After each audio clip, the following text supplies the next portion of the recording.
Buenos dias, Matosinhos. Está muito calor na praia e tudo. Olha a Cristina a comer. Não estou a comer gomas. Olha os aviões lá atrás. Estamos aqui hoje reunidos para mais uma edição do Mostra-me o teu que eu mostro-te o meu. Ao quadrado. Eu disse correto, uau.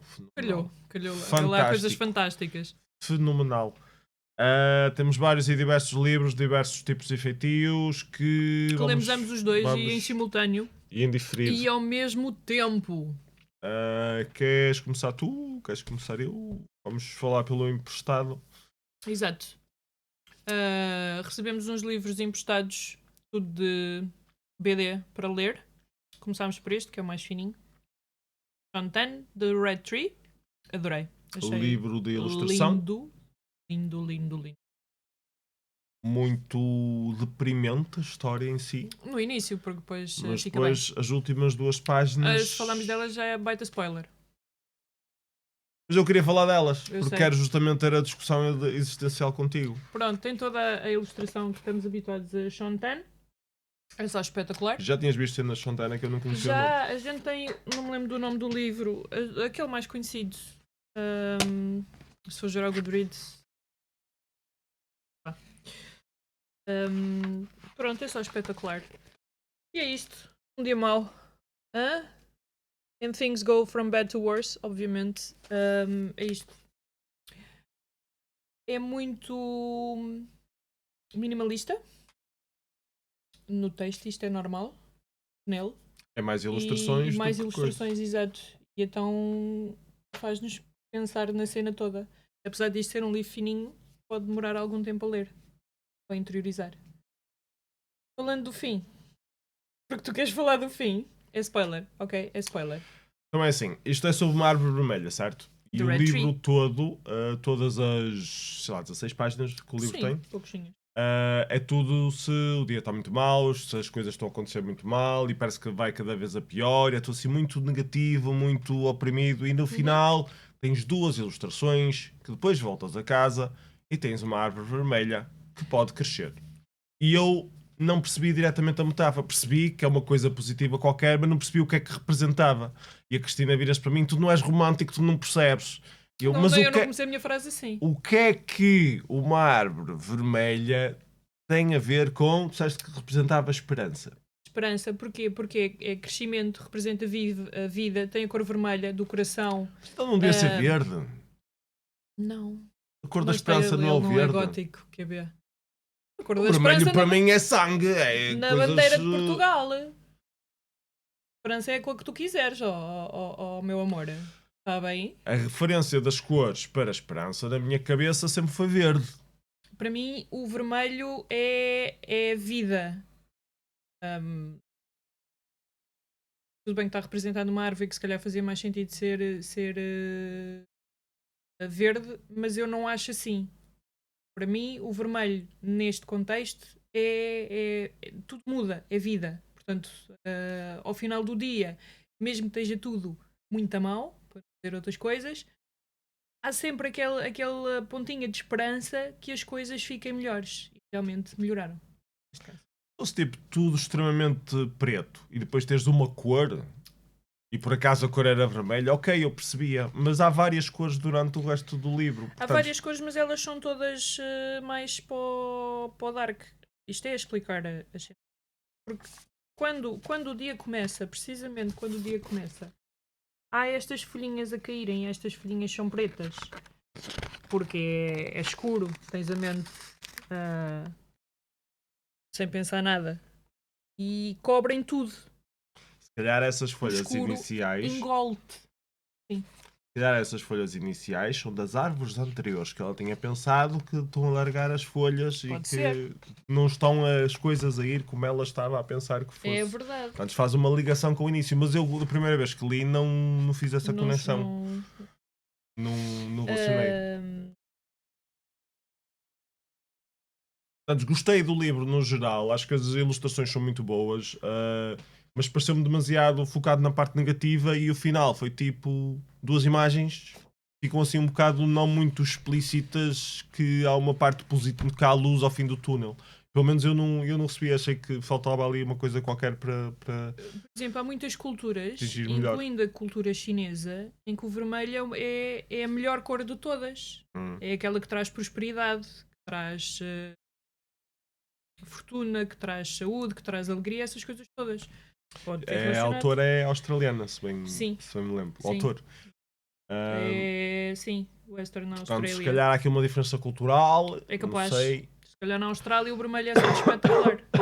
Anyways, gostámos do livro, recomendamos. Bastante, é muito bom. Então só em nível de ilustração já vale, mesmo que não tivesse texto nenhum. Sim. Principalmente por livro de ilustração. Vamos falar mais de ilustração? Sim, podemos continuar. Ora, sim. Foi um que eu já comprei há uns tempitos porque estava com saudades de comprar manga. Uma edição em português. O Ningyo.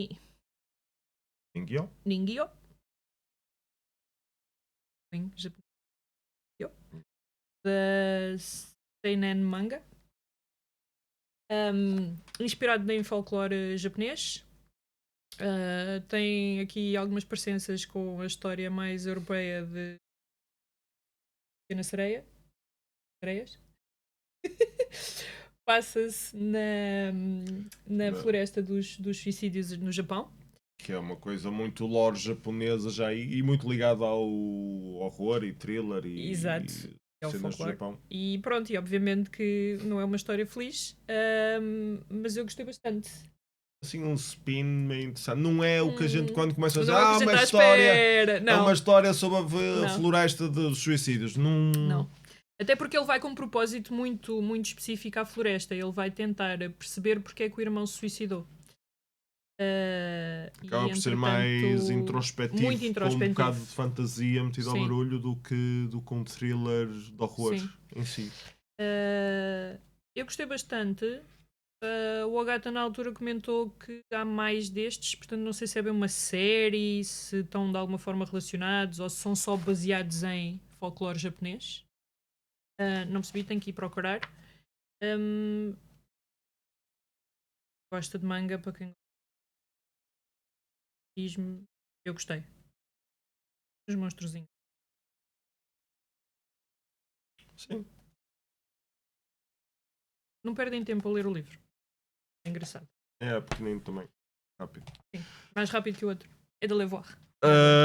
Falando em ilustrações, andei a ler isto ao Afonso, que isto é até um bocado avançado demais para o Afonso, mas... Podes explicar a história do livro? Só para enquadrar, é? Então, toda a gente sabe que de vez em quando eu compro livros nos leilões da Dona Ajuda, dos livros da Dona Ajuda, livros infantis, e às vezes quando há livros ou que têm dedicatórias ou estão riscados ou falta alguns componentes, no final do leilão há a oferta desse livro que está danificado à pessoa que mostrar interesse. Pronto. E então falta aqui um elemento à história que foi rasgado. E este livro foi de oferta. E calha bem, porque eu sou mega fã da história da Alice. E como viram, ele tem pop-ups e atividades. Só tem um pop-up. Tem algumas janelinhas aqui e ali, okay. mas esse pop-up é baita giro. Sim, tá. E pronto, este foi da oferta. E o Afonso não conhecia a história da Alice no País das Maravilhas, portanto estive-lhe a contar. As ilustrações deste são um bocado, digamos que não muito adequadas para crianças, mas ok. Para crianças pequenas, são um bocado meio góticas, estás a perceber? Ou... Não são cartoony. Não são bonequinhos, exato. Pronto, portanto, não é para 5 anos. Sim, é para crianças um bocado mais crescidas. Mas o Afonso queria ler e eu, pronto, ok, vamos ler, vamos ver como é que é. Temos isto em várias noites, que não dava para ler tudo de uma só vez. Tem muito texto. E fui-lhe explicando a história da Alice e que ela caiu e não sei o quê, e as várias histórias. Tive de fazer várias interrupções para explicar as coisas de lado e que isto não é só... A história que está aqui explicada da Alice é uma reimaginação da história original, portanto não é bem a história completa, há várias versões, há o livro original onde tem mais informação sobre isso, portanto faz referência a algumas das personagens que não é... O interessante da personagem não salta à vista logo à primeira vista quando estamos a ler este livro pela primeira vez, e o Afonso ficou um bocado confuso com isso, tipo, porque é que o chapeleiro é interessante, porque é que a lebre é interessante. Eu tive de lhe explicar no livro original, a lebre aparece muitas vezes, aqui também vai aparecer mais, mas acaba por ser uma referência. E há o Humpty Dumpty, que aqui nem aparece de todo, mas também é uma grande referência. O gato que ri, que aqui é um gato mesmo tirado de uma foto e usado assim em Photoshop, mas Sim. também é muito icónico. Estas ilustrações estão muito digitais. Então tive de ir explicando um bocado essa história ao Afonso, ao mesmo tempo que contávamos a história do que está aqui a acontecer. Mas ele reconheceu alguns dos elementos, a lagarta gigante, o chapeleiro, a cena do chá, e ele memorizou, e até fomos ao Festival Literário do Contacto, onde havia lá algumas referências ao Alice no País das Maravilhas, e ele identificou as cenas e tudo. Portanto, foi Não, muito, e foi muito fixe. quando vamos a Lisboa e passamos no Caixo de Sodré, ele está-me sempre a perguntar da história do coelho. Paredes da Tá lá estação de o metro coelho. tem lá o coelho da Alice a correr, e eu já lhe expliquei que é uma história muito comprida, mas que lhe vou contando aos bocadinhos. O mais difícil de explicar até foi a rainha de copas querer cortar a cabeça a toda a gente. Que é uma coisa Pois. que é... Como é que tu dizes sempre que é uma crítica à sociedade da altura?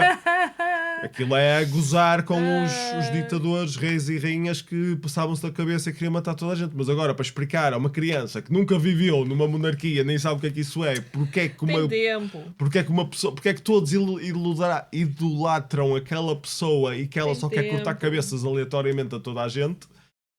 Aleatoriamente não, com propósito, não é? Não gosto, estás a olhar para mim de lado, cortar a cabeça. Portanto, foi um bocado difícil e acho que ele não percebeu completamente, porque eu próprio não consegui explicar muito completamente. Mas pronto, foi interessante, foi isso que andámos a ler, e ele agora já conhece um bocado melhor Alice no País das Maravilhas. Sim. E algumas cenas. Eu lembro que havia uns desenhos animados do Alice no País das Maravilhas que eu costumava ver, que tinha histórias que eram completamente diferentes com estas daqui. Não me lembro desses desenhos. Eu lembro que havia uma morsa numa praia com ostras, havia várias coisas. E aqui no livro salta muito de uma história para a outra, nunca foca muito, por exemplo, o chá. Eu lembro que no livro original era sim. todo um capítulo só sobre a cena do chá. Aqui é 1-2 páginas, no máximo, e passa logo à frente, acabas por não ter toda aquela experiência de conhecer a personagem do chapeleiro, conhecer a personagem do... Porque é que o coelho anda tão estressado, não tens essa percepção. Prontos, foi isto que andei a ler. Já conhecem o livro? Pois. Não.